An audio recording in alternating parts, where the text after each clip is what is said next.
Laying plans. Sun Tzu said, "The art of war is of vital importance to the state.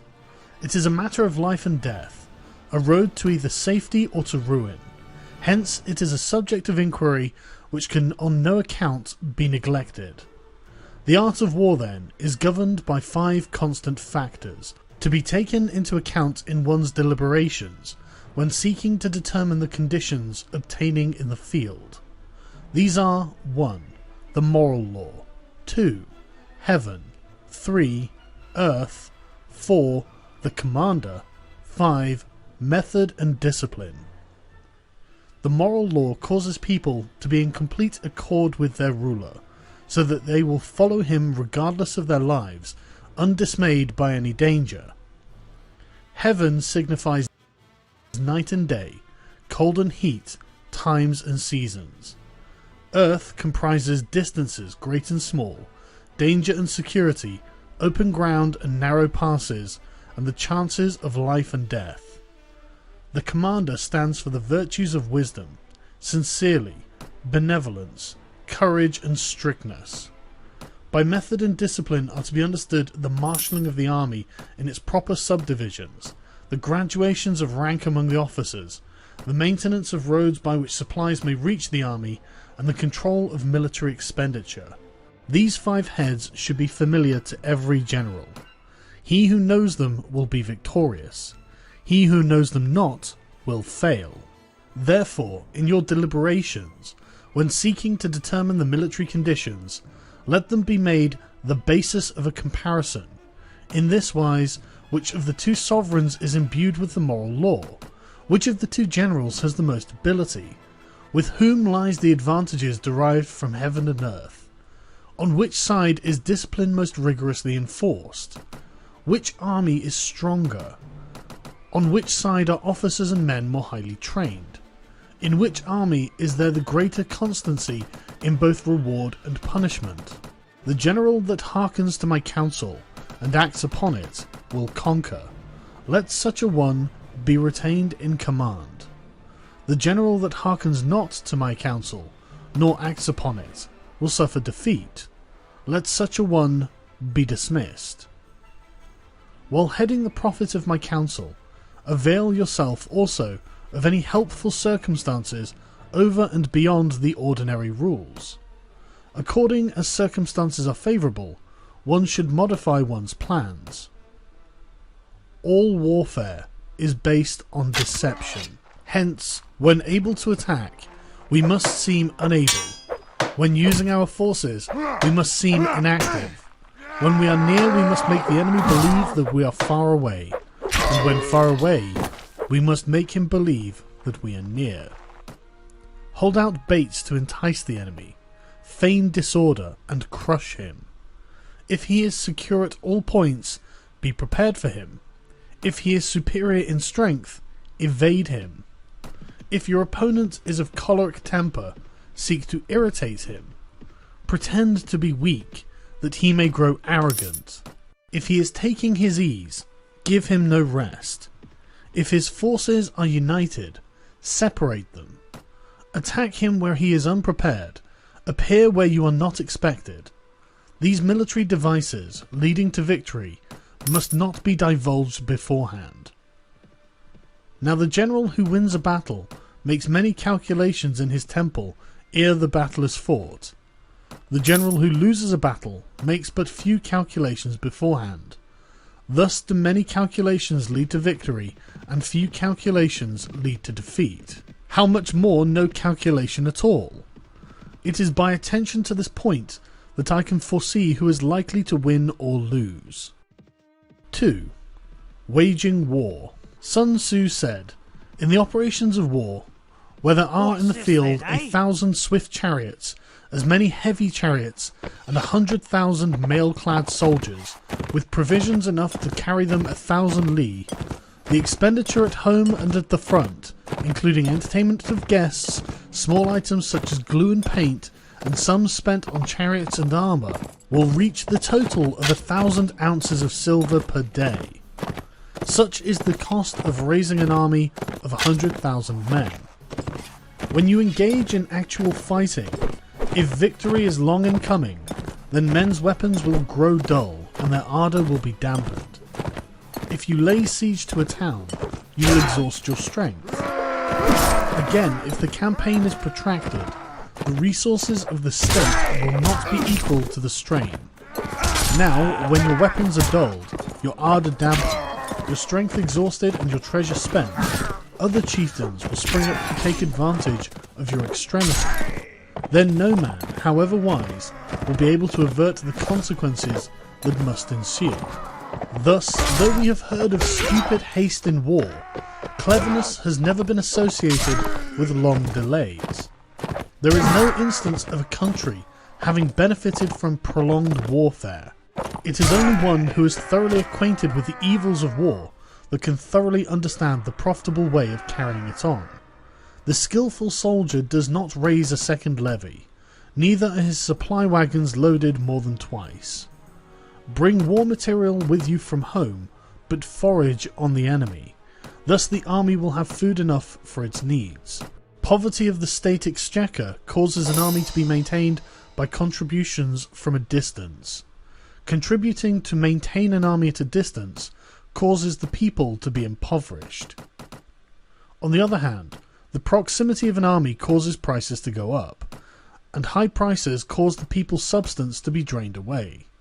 When their substance is drained away, the peasantry will be afflicted by heavy exactions.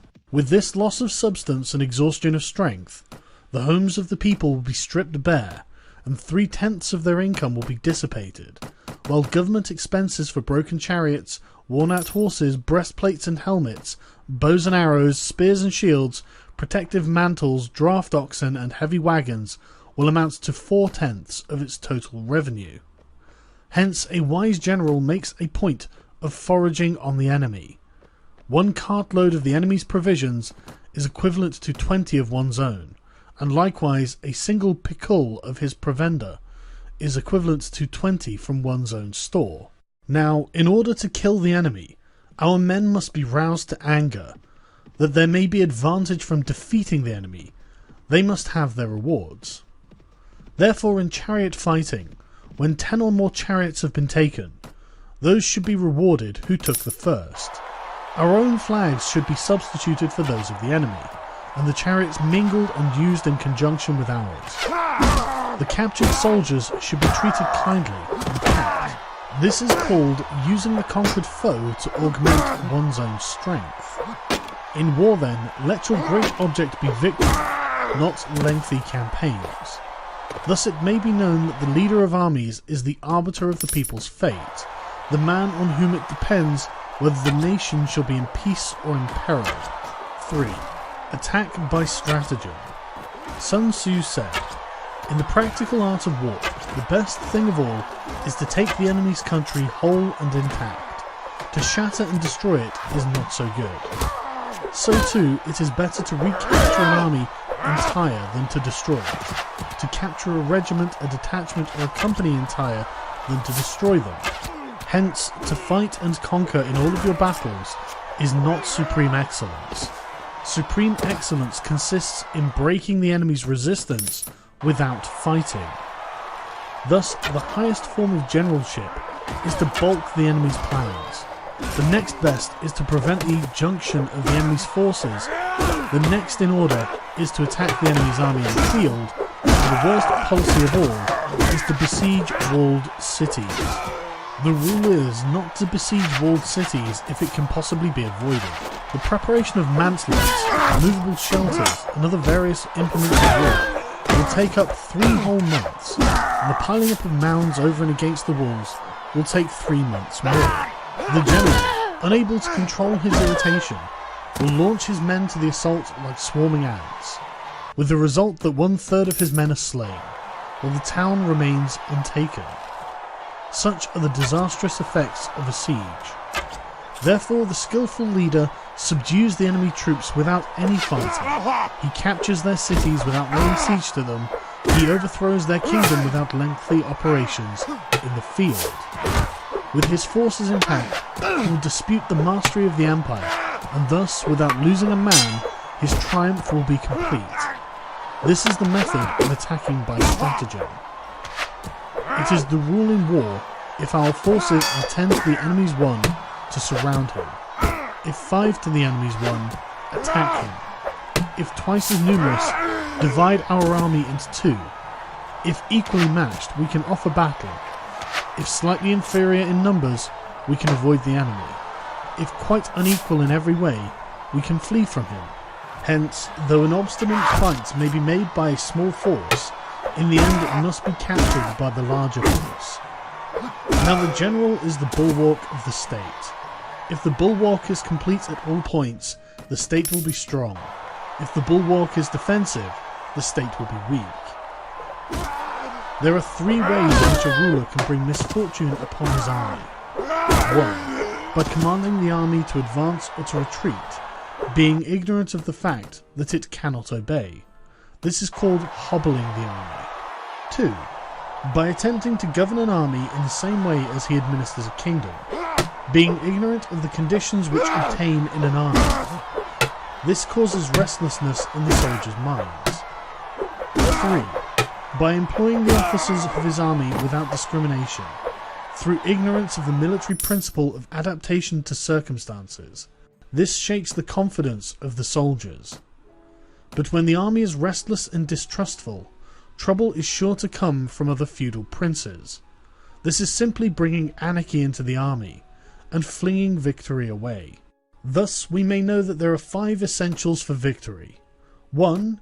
He will win who knows when to fight and when not to fight. 2. He will win who knows how to handle both superior and inferior forces. 3. He will win whose army is animated by the same spirit throughout all its ranks. 4.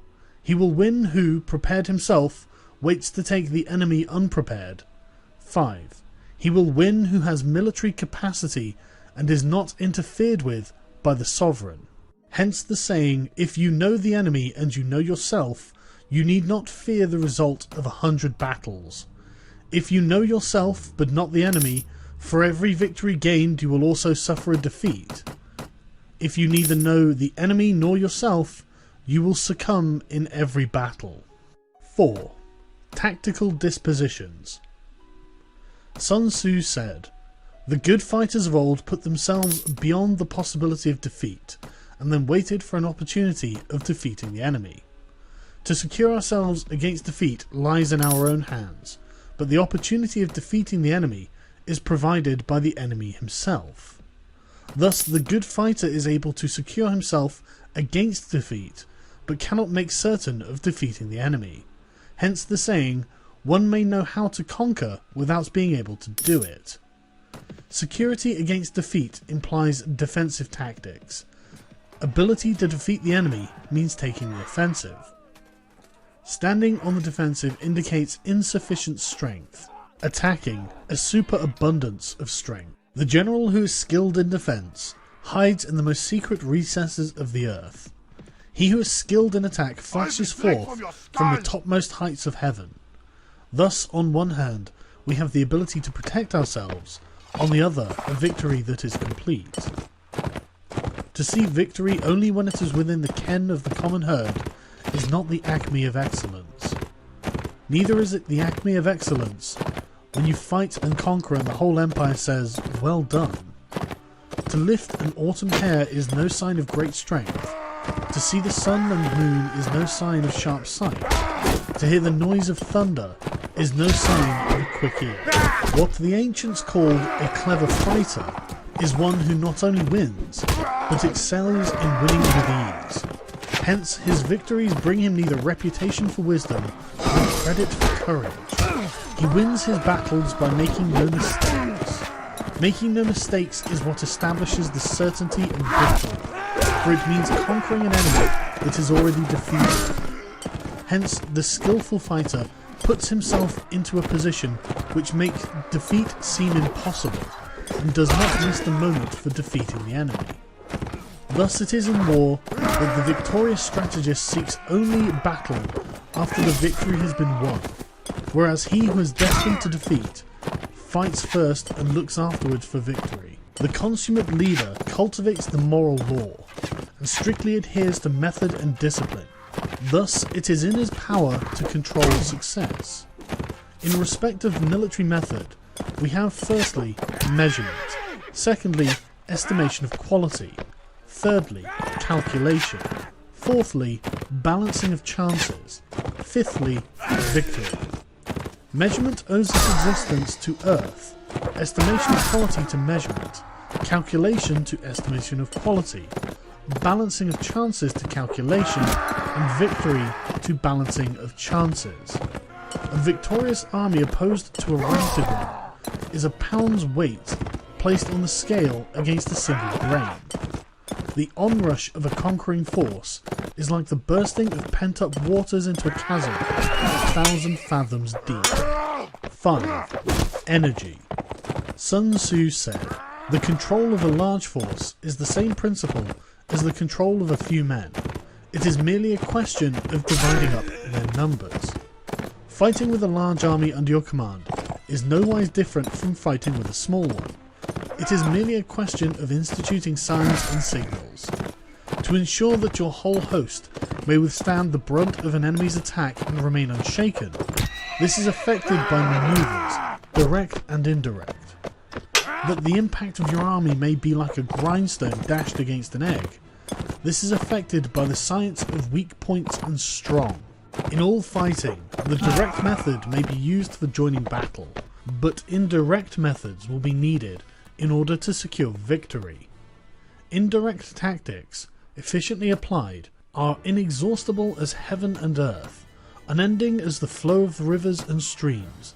Like the sun and moon, they end but to begin anew. Like the 4 seasons, they pass away to return once more. There are not more than 5 musical notes, yet the combination of these 5 gave rise to more melodies than can ever be heard. There are not more than 5 primary colours, blue, yellow, red, white and black, yet in any combination they produce more hues that can never be seen. There are not more than 5 cardinal tastes, sour, acrid, salt, sweet and bitter, yet combinations of them yield more flavours than can ever be tasted. In battle, there are not more than 2 methods of attack, the direct and the indirect, yet these 2 in combination can give rise to an endless series of manoeuvres. The direct and indirect lead on to each other in turn. It is like moving in a circle, you never come to an end. Who can exhaust the possibilities of their combination? The onset of troops is like the rush of a torrent, which will even roll stones along in its course. The quality of decision is like the well-timed swoop of a falcon, which enables it to strike and destroy its victim. Therefore the good fighter will be terrible in his onset and prompt in his decision. Energy may be likened to the bending of a crossbow, decision to the releasing of a trigger.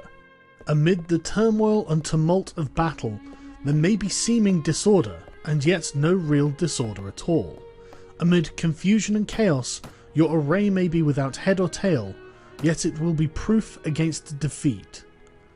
Simulated disorder postulates perfect discipline. Simulated fear postulates courage. Simulated weakness postulates strength. Hiding order beneath the cloak of disorder is simply a question of subdivision. Concealing courage under a show of timidity presupposes a fund of latent energy. Masking strength with weakness is to be affected by tactical dispositions. Thus, one who is skillful at keeping the enemy on the move maintains deceitful appearances, according to which the enemy will act. He sacrifices something that the enemy may snatch at it.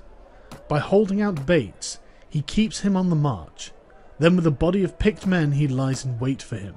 The clever combatant looks to the effect of combined energy, and does not require too much from individuals. Hence his ability to pick out the right men and utilize combined energy. When he utilizes combined energy, his fighting men become, as it were, like unto rolling stones or logs, for it is the nature of a log or stone to remain motionless on level ground, and to move when on a slope. If four-cornered, it will come to a standstill, but if round-shaped, it will go rolling down. Thus the energy developed by good fighting men is as the momentum of a round stone rolled down a mountain thousands of feet in height. So much on the subject of energy. 6. Weak points and strong. Sun Tzu said, "Whoever is first in the field and awaits the coming of the enemy will be fresh for the fight. Whoever is second in the field and has to hasten to battle will arrive exhausted." Therefore, the clever combatant imposes his will on the enemy, but does not allow the enemy's will to be imposed on him. By holding out advantages to him, he can cause the enemy to approach of his own accord, or, by inflicting damage, he can make it impossible for the enemy to draw near. If the enemy is taking his ease, he can harass him. If well supplied with food, he can starve him out. If quietly encamped, he can force him to move. Appear at points which the enemy must hasten to defend. March swiftly to places where you are not expected. An army may march great distances without distress if it marches through the country where the enemy is not. You can be sure of succeeding in your attacks if you only attack places which are undefended. You can ensure the safety of your defense if you only hold positions that cannot be attacked. Hence, the general is skillful in attack whose opponent does not know what to defend, and he is skillful in defense whose opponent does not know what to attack. O divine art of subtlety and secrecy! Through you we learn to be invisible, through you inaudible, and hence we can hold the enemy's fate in our hands. You may advance and be absolutely irresistible if you make for the enemy's weak points. You may retire and be safe from pursuit if your movements are more rapid than those of the enemy. If we wish to fight, we can prevent the enemy from engaging us even though the lines of our encampment be merely traced out on the ground. All we need to do is throw something odd and accountable in his way. By discovering the enemy's dispositions and remaining invisible ourselves, we can keep our forces concentrated while the enemy's must be divided. We can form a single united body while the enemy must split his up into fractions. Hence there will be a whole pitted against separate parts of a whole, which means that we shall be many to the enemy's few. And if we are able thus to attack an inferior force with a superior one, our opponents will be in dire straits. The spots where we intend to fight must not be made known, for then the enemy will have to prepare against a possible attack at several different points. And if his forces being thus distributed in many directions, the numbers we shall have to face at any given point will be proportionally few. For should the enemy strengthen his van, he will weaken his rear. Should he strengthen his rear, he will weaken his van. Should he strengthen his left, he will weaken his right. Should he strengthen his right, he will weaken his left. If he sends reinforcements everywhere, he will everywhere be weak. Numerical weakness comes from having to prepare against possible attacks. Numerical strength from compelling our adversary to make these preparations against us. Knowing the place and time of the coming battle, we may concentrate from the greatest distances in order to fight. But if neither the time nor the place be known, then the left wing will be impotent to succour the right, and the right equally impotent to succour the left, the van unable to relieve the rear, or the rear unable to support the van. How much more so if the furthest portions of the army are anything under 100 li apart, and even the nearest are separated by several li, though according to my estimate, the soldiers of Yuhei exceed our own in number, that shall advantage them nothing in the matter of victory. I say then that victory can be achieved. Though the enemy be stronger in numbers, we may prevent him from fighting. Scheme so as to discover his plans and the likelihood of their success. Rouse him and learn the principle of his activity or inactivity. Force him to reveal himself so as to find out his vulnerable spots. Carefully compare the opposing army with your own, so that you may know where the strength is superabundant and where it is deficient. In making tactical dispositions, the highest pitch you can attain is to conceal them. Conceal your dispositions, and you will be safe from the prying of the subtlest spies, from the machinations of the wisest brains. How victory may be produced for them out of the enemy's own tactics, That is what the multitude cannot comprehend. All men can see the tactics whereby I conquer, but what none can see is the strategy out of which victory is evolved. Do not repeat the tactics which have gained you one victory, but let your methods be regulated by the infinite variety of circumstances. Military tactics are like unto water, for water in its natural course runs away from high places and hastens downwards. So in war, the way is to avoid what is strong and to strike at what is weak. Water shapes its course according to the nature of the ground over which it flows. The soldier works out his victory in relation to the foe whom he is facing. Therefore, just as water retains no constant shape, so in warfare there are no constant conditions. He who can modify his tactics in relation to his opponent, and thereby succeed in winning, may be called a heaven-born captain. The 5 elements, water, fire, wood, metal and earth, are not always equally predominant. The 4 seasons make way for each other in turn. There are short days and long. The moon has its periods of waning and waxing. 7. Maneuvering. Sun Tzu said, "In war the general receives his commands from the sovereign.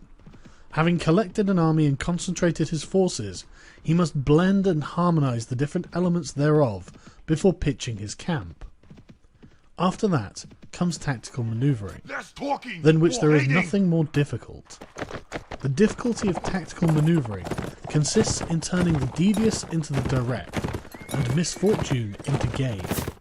Thus, to take a long and circuitous route after enticing the enemy out of the way, and though starting after him, to contrive to reach the goal before him, shows knowledge of the artifice of deviation.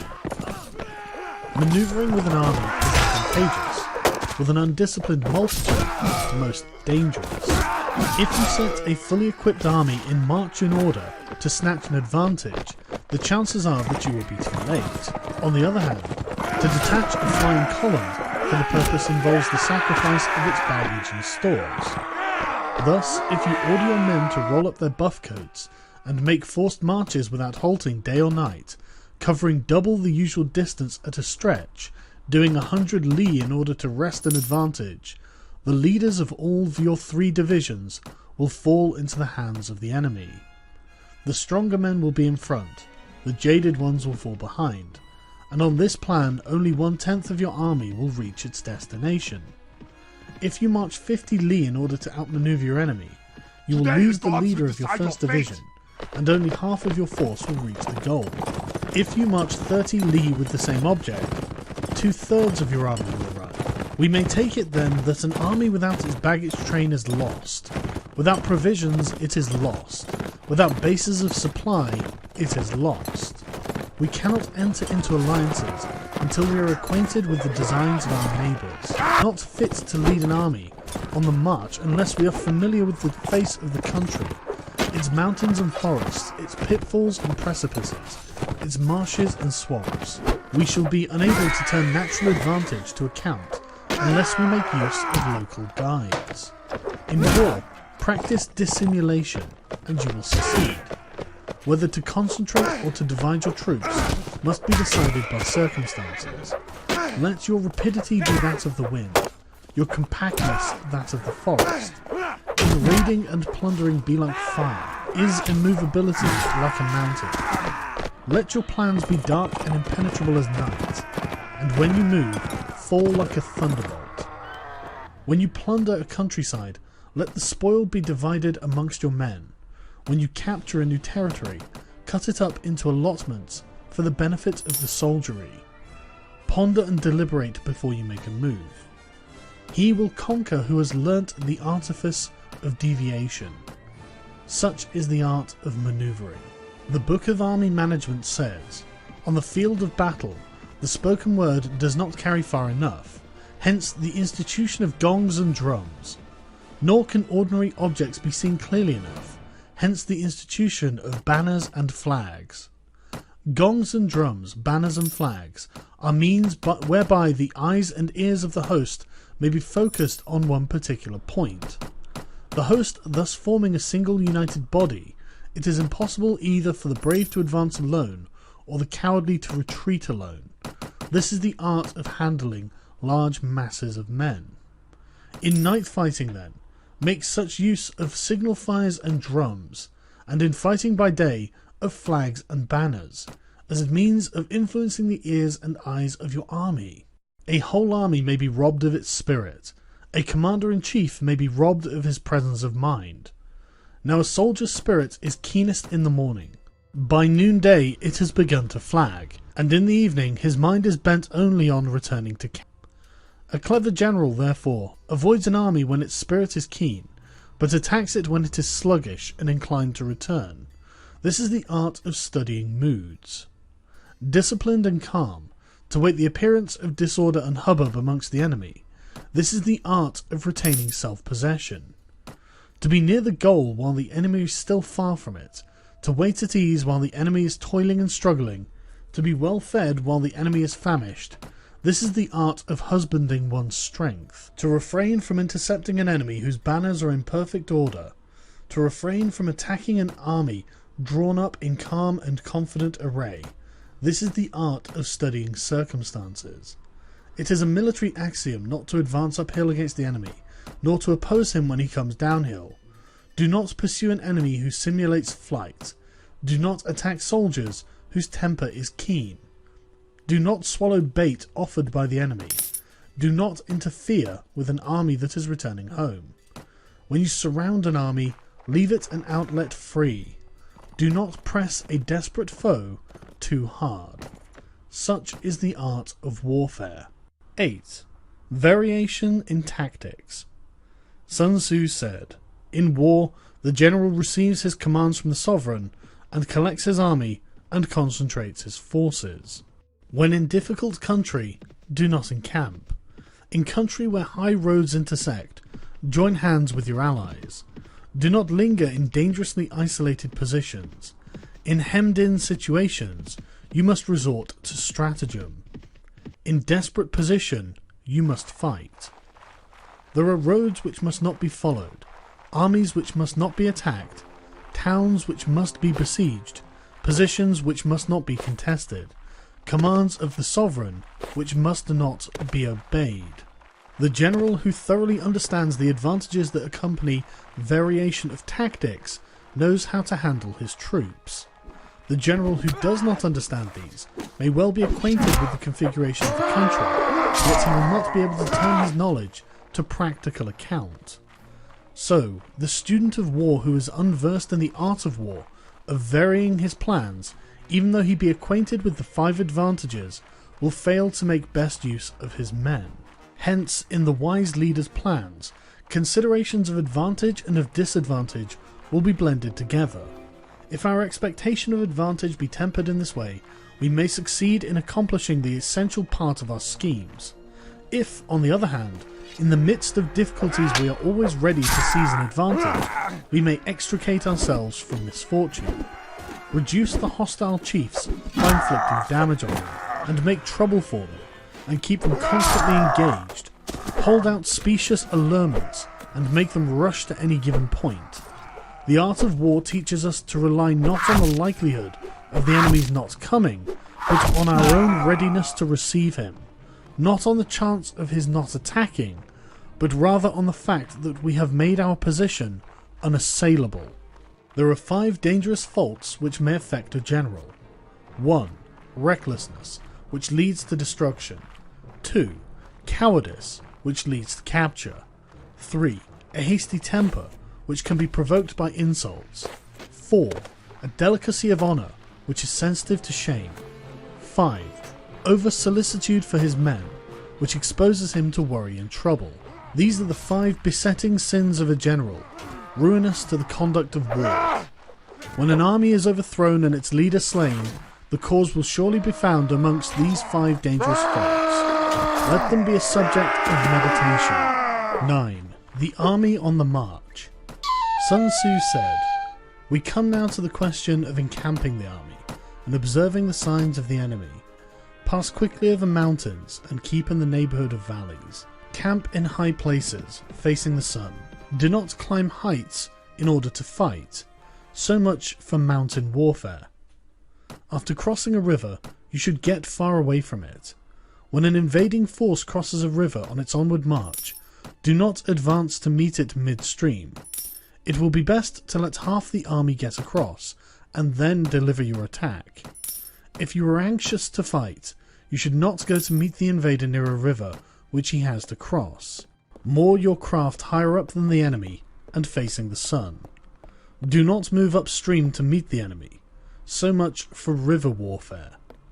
In crossing salt marshes, your sole concern should be to get over them quickly without any delay. If forced to fight in a salt marsh, you should have water and grass near you, and your back to a clump of trees. So much for operations in salt marshes. In dry, level country, take up an easily accessible position with rising ground to your right and on your rear, so that the danger may be in front and safety lie behind. So much for campaigning in flat country. These are the 4 useful branches of military knowledge which enabled the Yellow Emperor to vanquish 4 several sovereigns. All armies prefer high ground to low, and sunny places to dark. If you are careful of your men, and camp on hard ground, the army will be free from disease of every kind, and this will spell victory. When you come to a hill or a bank, occupy the sunny side, with the slope on your right rear. Thus you will at once act for the benefit of your soldiers and utilize the natural advantages of the ground. When, in consequence of heavy rains up country, a river you wish to ford is swollen and flecked with foam, you must wait until it subsides. Country in which there are precipitous cliffs, with torrents running between, deep natural hollows, confined places, tangled thickets, quagmires and crevasses, should be left with all possible speed and not approached. While we keep away from such places, we should get the enemy to approach them. While we face them, we should let the enemy have them on his rear. If in the neighbourhood of your camp there should be any hilly country, ponds surrounded by aquatic grass, hollow basins filled with reeds or woods with thick undergrowth, they must be carefully routed out and searched, for these are places where men in ambush or insidious spies are likely to be lurking. When the enemy is close at hand and remains quiet, he is relying on the natural strength of his position. When he keeps aloof and tries to provoke a battle, he is anxious for the other side to advance. If his place of encampment is easy of access, he is tendering a bait. Movement amongst the trees of a forest shows that the enemy is advancing. An appearance of a number of screens in the midst of thick grass means that the enemy wants to make us suspicious. The rising of birds in their flight is the sign of an ambuscade. Startled beasts indicate that a sudden attack is coming. When there is dust rising in a column, it is the sign of chariots advancing.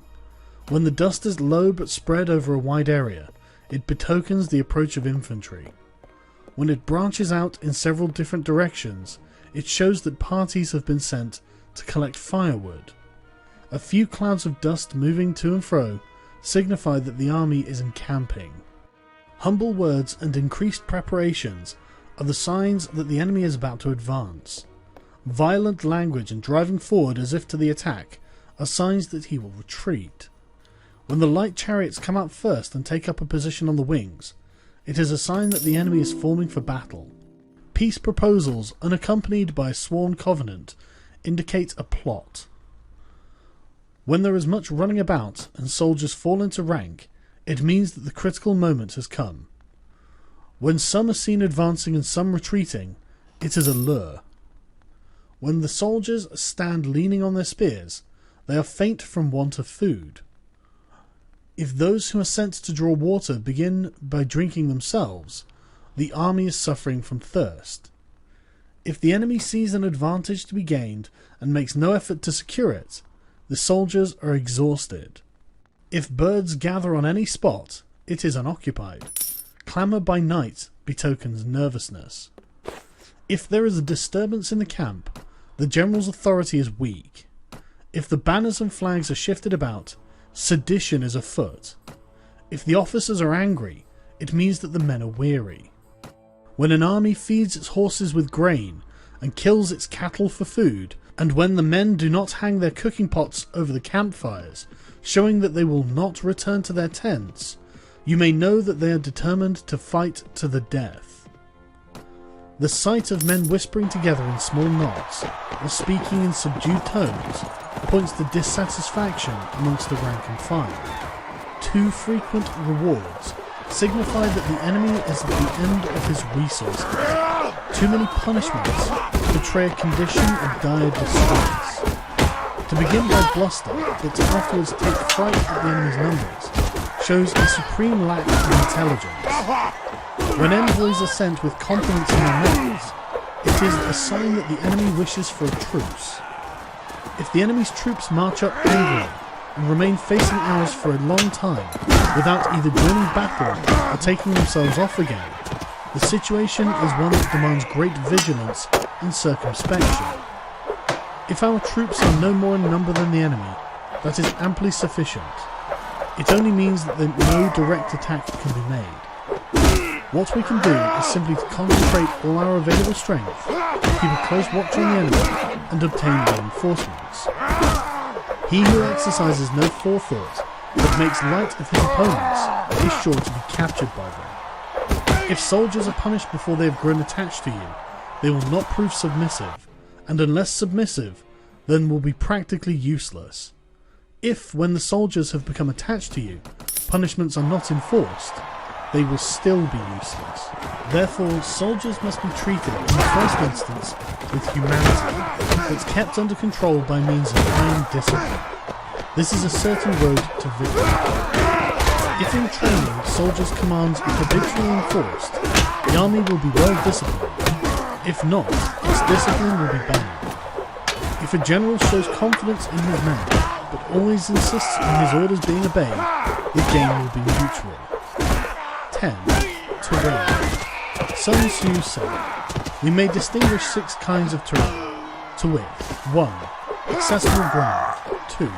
Entangling ground, 3. Temporizing ground, 4. Narrow passings, 5. Precipitous heights, 6. Positions at great distance from the enemy. Ground which can be freely traversed by both sides is called accessible. With regard to ground of this nature, be before the enemy in occupying the raised and sunny spots, and carefully guard your line of supplies. Then you will be able to fight with advantage. Ground which can be abandoned but is hard to reoccupy is called entangling. From a position of this sort, if the enemy is unprepared, you may sally forth and defeat him, but if the enemy is prepared for your coming, and you fail to defeat him, then return being impossible, disaster will ensue. When the position is such that neither side will gain by making the first move, it is called temporizing ground. In a position of this sort, even though the enemy should offer us an attractive bait, it will be advisable not to stir forth, but rather to retreat, thus enticing the enemy in his turn. Then, when part of his army has come out, we may deliver our attack with advantage. With regard to narrow passings, if you can occupy them first, let them be strongly garrisoned and await the advent of the enemy. Should the army forestall you in occupying a pass, do not go after him if the pass is fully garrisoned, but only if it is weakly garrisoned. With regard to precipitous heights, if you are beforehand with your adversary, you should occupy the raised and sunny spots and wait for him to come up. If the enemy has occupied them before you, do not follow him, but retreat and try to entice him away. If you are situated at a great distance from the enemy, and the strength of the 2 armies is equal, it is not easy to provoke a battle, and the fighting will be to your disadvantage. These are the 6 principles connected with the earth. The general who has attained a responsible post must be careful to study them. Now an army is exposed to 6 several calamities, not arising from natural causes, but from the faults from which the general is responsible. These are 1. Flight, 2. Insubordination, 3. Collapse, 4. Ruin, 5. Disorganization, and 6. Rout. Other conditions being equal, if one force is hurled against another 10 times its size, the result will be the flight of the former. When the common soldiers are too strong and their officers too weak, the result is insubordination. When the officers are too strong and the common soldiers too weak, the result is collapse. When the higher officers are angry and insubordinate, and on meeting the enemy give battle on their own account from a feeling of resentment, before the commander-in-chief can tell whether or no he is in a position to fight, the result is ruin. When the general is weak and without authority, when his orders are not clear and distinct, when there are no fixed duties assigned to officers and men, and the ranks are formed in a slovenly and haphazard manner, the result is utter disorganization.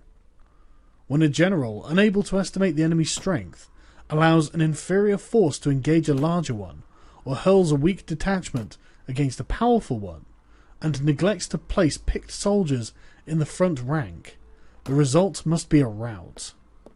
These are the 6 ways of courting defeat, which must be carefully noted by the general who has attained a responsible post. The natural formation of the country is the soldier's best ally, but a power of estimating the adversary, of controlling the forces of victory, and of shrewdly calculating the difficulties, dangers, and distances constitutes the great test of a general. He who knows these things and in fighting puts his knowledge into practice will win his battles. He who knows them not, nor practices them, will surely be defeated. If fighting is so sure to result in victory, then you must fight, even though the ruler forbid it. If fighting will not result in victory, then you must not fight, even at the ruler's bidding. The general who advances without coveting fame, and retreats without fearing disgrace, whose only thought is to protect his country and do good service for his sovereign, is the jewel of the kingdom. Regard your soldiers as your children, and they will follow you into the deepest valleys. Look upon them as your own beloved sons, and they will stand by you even unto death. However, if you are indulgent, but unable to make your authority felt, kind-hearted, but unable to enforce your commands, and incapable, moreover, of quelling disorder, then your soldiers must be likened to spoilt children. They are useless for any practical purpose. If we know that our own men are in a condition to attack, but are unaware that the enemy is not open to attack, we have gone only halfway towards victory. If we know that the enemy is open to attack, but are unaware that our own men are not in a condition to attack, we have gone only halfway towards victory. If we know that the enemy is open to attack, and we also know that our men are in a condition to attack, but are unaware that the nature of the ground makes fighting impracticable, we have still only gone halfway towards victory. Hence, the experienced soldier, in one motion, is never bewildered. Once he has broken camp, he is never at a loss. Hence the saying, if you know your enemy, and you know yourself, your victory will not stand in doubt. If you know heaven and you know earth, you may make your victory complete. 11. The 9 situations. Sun Tzu said, the art of war recognizes 9 varieties of ground. 1. Dispersive ground. 2. Facile ground. 3. Contentious ground. 4. Open ground. 5. Ground of intersecting highways. 6. Serious ground. 7. Difficult ground. 8. Hemmed-in ground. And 9. Desperate ground. When a chieftain is fighting in his own territory, it is dispersive ground. When he has penetrated into hostile territory, but to no great distance, it is facile ground. Ground the possession of which imports great advantage to either side, it is contentious ground. Ground on which either side has liberty of movement is open ground. Ground which forms the key to 3 contiguous states, so that he who occupies it first has the most of the empire at his command, is a ground of intersecting highways. When an army has penetrated into the heart of a hostile country, leaving a number of fortified cities in its rear, it is serious ground. Mountain forests, rugged steeps, marshes and fens, all country that is hard to traverse, this is difficult ground. Ground which is reached through narrow gorges, and from which we can only retire by tortuous paths, so that a small number of the enemy would suffice to crush a large body of our men, this is hemmed-in ground. Ground on which we can only be saved from destruction by fighting without delay, is desperate ground. On dispersive ground, therefore, fight not. On facile ground, halt not. On contentious ground, attack not. On open ground, do not try to block the enemy's way. On the ground of intersecting highways, join hands with your allies. On serious ground, gather in plunder. On difficult ground, keep steadily on the march. On hemmed-in ground, resort to stratagem. On desperate ground, fight. Those who were called skillful leaders of old knew how to drive a wedge between the enemy's front and rear, to prevent cooperation between his large and small divisions, to hinder the good troops from rescuing the bad, from the officers from rallying their men.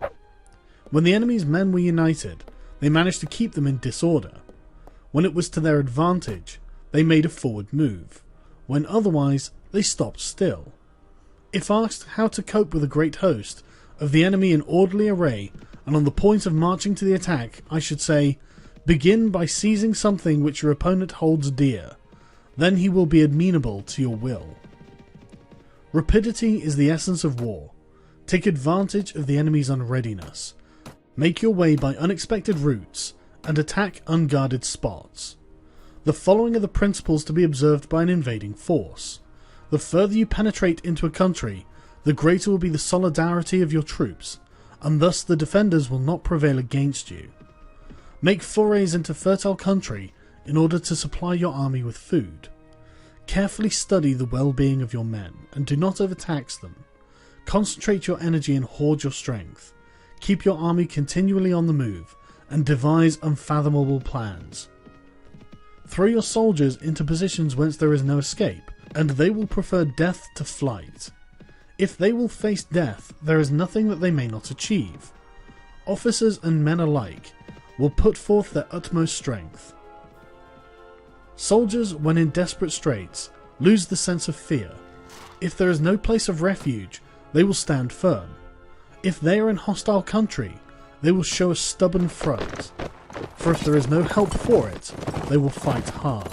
Thus, without waiting to be marshalled, the soldiers will constantly be on the qui-vive. Without waiting to be armed, they will do your will. Without restrictions, they will be faithful. Without giving orders, they can be trusted. Prohibit the taking of omens, and do away with superstitious doubts. Then, until death itself comes, no calamity need be feared. If our soldiers are not overburdened with money, it is not because they have a distaste for riches. If their lives are not unduly long, it is not because they are disinclined to longevity. On the day they are ordered out to battle, your soldiers may weep, those sitting up bedewing their garments, and those lying down letting the tears run down their cheeks.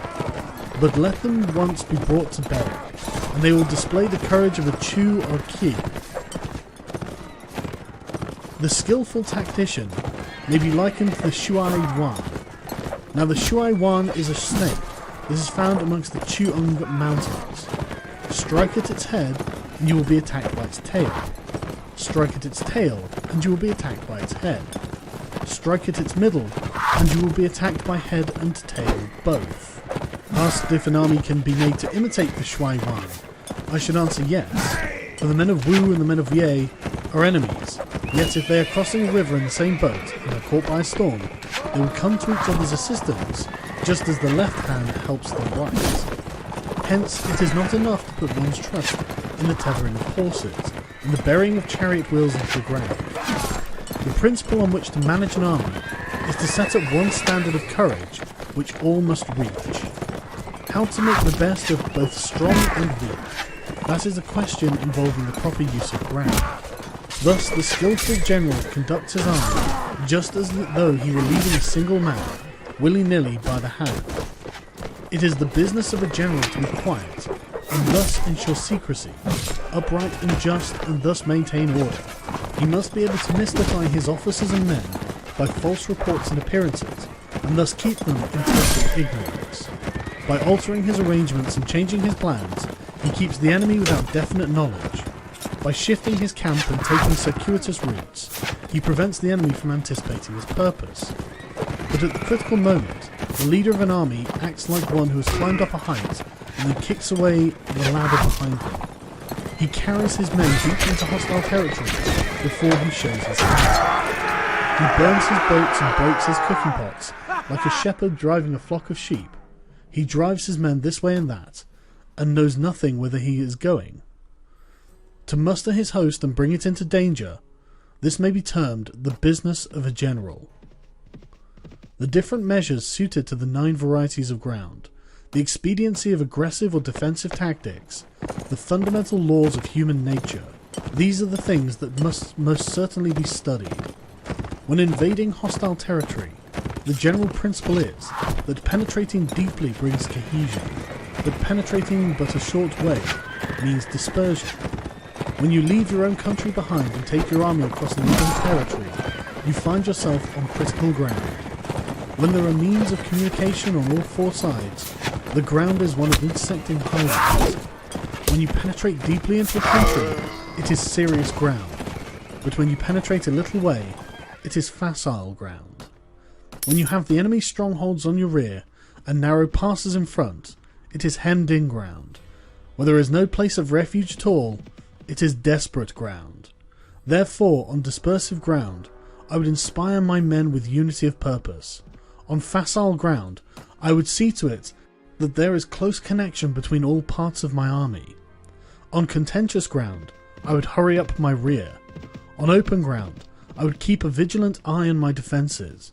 On ground of intersecting highways, I would consolidate my alliances. On serious ground, I would try to ensure a continuous stream of supplies. On difficult ground, I would keep pushing along the road. On hemmed-in ground, I would block any way of retreat. On desperate ground, I would proclaim to my soldiers the hopelessness of saving their lives. For it is the soldier's disposition to offer an obstinate resistance when surrounded, to fight hard when he cannot help himself, and to obey promptly when he has fallen into danger. We cannot enter into a alliance with neighbouring princes until we are acquainted with their designs. We are not fit to lead an army on the march unless we are familiar with the face of the country, its mountains and forests, its pitfalls and precipices, its marshes and swamps. We shall be unable to turn natural advantages to account unless we make use of local guides. To be ignored in any one of the following 4 or 5 principles does not befit a warlike prince. When a warlike prince attacks a powerful state, his generalship shows itself in preventing the concentration of the enemy's forces. He overawes his opponents, and their allies are prevented from joining against him. Hence he does not strive to ally himself with all and sundry, nor does he foster the power of other states. He carries out his own secret designs, keeping his antagonists in awe. Thus he is able to capture their cities and overthrow their kingdoms. Bestow rewards without regard to rule, issue orders without regard to previous arrangements, and you will be able to handle a whole army as though you had to do but a single man.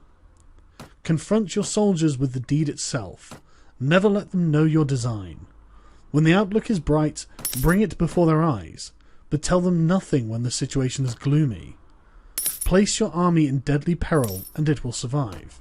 Plunge it into desperate straits, and it will come off in safety.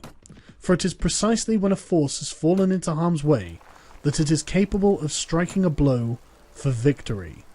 Success in warfare is gained by carefully accommodating ourselves to the enemy's purpose. By persistently hanging on the enemy's flank, we shall succeed in the long run in killing the commander-in-chief. This is called ability to accomplish a thing by sheer cunning. On the day that you take up your command, block the frontier passes, destroy the official tallies, and stop the passage of all emissaries. Be stern in the council chamber, so that you may control the situation. If the enemy leaves a door open, you must rush in. Forestall your opponents by seizing what he holds dear, and subtly contrive to time his arrival on the ground. Walk in the path defined by rule, and accommodate yourself to the enemy until you can fight a decisive battle. At first then, exhibit the coyness of a maiden, until the enemy gives you an opening. Afterwards, emulate the rapidity of a running hare, and it will be too late for the enemy to oppose you. 12. Attack by fire. Sun Tzu said, There are 5 ways of attacking with fire. The first is to burn soldiers in their camp. The second is to burn stores. The third is to burn baggage trains. The fourth is to burn arsenals and magazines. The fifth is to hurl dropping fire amongst the enemy. In order to carry out an attack, we must have means available. The material for raising fire should always be kept in readiness. There is a proper season for making attacks with fire, and special days for starting a conflagration. The proper season is when the weather is very dry. The special days are those when the moon is in the constellations of the sieve, the wall, the wing, or the crossbar, for these 4 days are all of rising wind. In attacking with fire, one should be prepared to meet the 5 possible developments. 1. When a fire breaks out inside to an enemy's camp, respond at once with an attack from without. 2. If there is an outbreak of fire but the enemy's soldiers remain quiet, bide your time and do not attack. 3. When the force of the flames has reached its height, follow it up with an attack. If that is practicable, if not, stay where you are. 4. If it is possible to make an assault with fire from without, do not wait for it to break out from within, but deliver your attack at a favourable moment. 5. When you start a fire, be windward of it. Do not attack from the leeward. A wind that rises in the daytime lasts long, but a night breeze soon falls. In every army, 5 developments connected with fire must be known, the movement of the stars calculated, and a watch kept for the proper days. Hence, those who use fire as an aid to the attack show intelligence. Those who use water as an aid to the attack gain an accession of strength. By means of water, an enemy may be intercepted, but not robbed of all of his belongings. Unhappy is the fate of one who tries to win his battles and succeed in his attacks without cultivating the spirit of enterprise, for the result is a waste of time and general stagnation. Hence the saying, the enlightened ruler lays his plans well ahead, the good general cultivates his resources. Move not unless you see an advantage, use not your troops unless there is something to be gained, fight not unless the position is critical. No ruler should put troops into the field merely to gratify his own spleen. No general should fight a battle simply off pique. If it is to your advantage, make a forward move. If not, stay where you are. Anger may in time change to gladness. Vexation may be succeeded by content. But a kingdom that has once been destroyed can never again come into being, nor can the dead ever be brought back to life. Hence the enlightened ruler is heedful, and the good general full of caution. This is the way to keep a country at peace and an army intact. 13. The use of spies. Sun Tzu said, raising a host of 100,000 men and marching them great distances entails heavy loss on the people and a drain on the resources of the state. The daily expenditure will amount to 1,000 ounces of silver. There will be a commotion at home and abroad, and men will drop down exhausted on the highways. As many as 700,000 families will be impeded in their labour. Hostile armies may face each other for years, striving for the victory which is decided in a single day. This being so, to remain in ignorance of the enemy's condition, simply because one grudges the outlay of a few hundred ounces of silver in honours and emoluments, is the height of inhumanity. One who acts thus is no leader of men, no present help to his sovereign, and no master of victory. Thus, what enables the wise sovereign and the good general to strike and conquer and achieve things beyond the reach of ordinary men is foreknowledge. Now this foreknowledge cannot be elicited from spirits, it cannot be obtained inductively from experience, nor by any deductive calculation. Knowledge of the enemy's dispositions can only be obtained from other men. Hence the use of spies, for there are 5 classes. 1. Local spies. 2. Inward spies. 3. Converted spies. 4. Doomed spies. 5. Surviving spies. When these 5 kinds of spy are all at work, none can discover the secret system. This is what is called divine manipulation of the threads. It is the sovereign's most precious faculty. Having local spies means employing the services of inhabitants of a district. having inward spies, making use of the officials of the enemy, having converted spies, getting hold of the enemy spies and using them for our own purposes, having doomed spies, doing certain things openly for purposes of deception, and allowing our spies to know of them and report them to the enemy. Surviving spies are finally those who bring back news from the enemy's camp. Hence it is that which none in the whole army are more intimate relations to be maintained than the spies. None should be more liberally rewarded. In no other business should greater secrecy be preserved. Spies cannot be usefully employed without a certain intuitive sagacity. They cannot be properly managed without benevolence and straightforwardness. Without subtle ingenuity of mind, one cannot make certain the truth of their reports. Be subtle, and use your spies for every kind of business. If a secret piece of news is divulged by a spy before the time is ripe, he must be put to death together with the man to whom the secret was told. Whether the object be to crush an army, to storm a city, or to assassinate an individual, it is always necessary to begin by finding out the names of the attendants, the aides de camp, the doorkeepers and sentries of the general in command. Our spies must be commissioned to ascertain these. The enemy spies who have come to spy on us must be sought out, tempted with bribes, led away and comfortably housed. Thus they will become converted spies and available for our service. It is through the information brought by the converted spy that we are able to acquire and employ local and inward spies. It is owing to his information again that we can cause the doomed spy to carry false tidings to the enemy. Lastly, it is by his information that the surviving spy can be used on appointed occasions. The end and aim of all spying in its 5 varieties is knowledge of the enemy, and this knowledge can only be derived in the first instance from the converted spy.